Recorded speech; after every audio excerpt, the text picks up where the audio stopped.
नमस्कार दोस्तों। बिहार में वोटर लिस्ट रिवीजन को लेकर मामला जो है सुप्रीम कोर्ट तक पहुंच चुका है।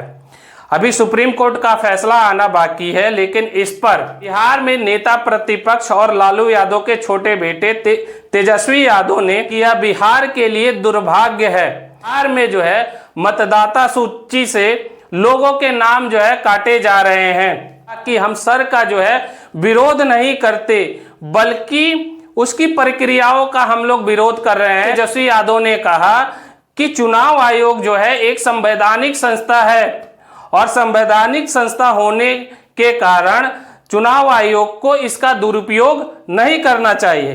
तेजस्वी यादव ने आगे क्या कुछ कहा। जो है गए हुए हैं जो बिहार में ही वोट डालते हैं, तो ये तो एक पूरी तरीके से एक षड्यंत्र है भाजपा का।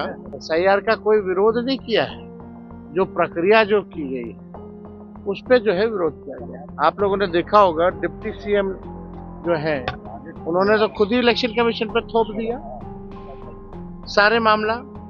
वो अपने आप को नापाक समझते हैं, उन्होंने कोई गलती नहीं की, तो गलती किसकी है? बिहार का दुर्भाग्य है।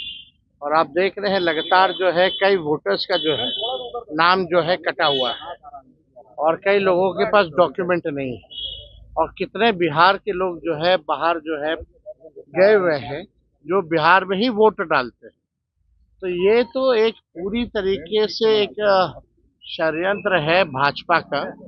और भाजपा इलेक्शन कमीशन को आगे करके अपना काम करवा रहा है। जो काम भाजपा जी आएंगे, हम लोग साथ में जो है सड़कों पर बिहार में भ्रमण करेंगे, लोगों को जागरूक करेंगे।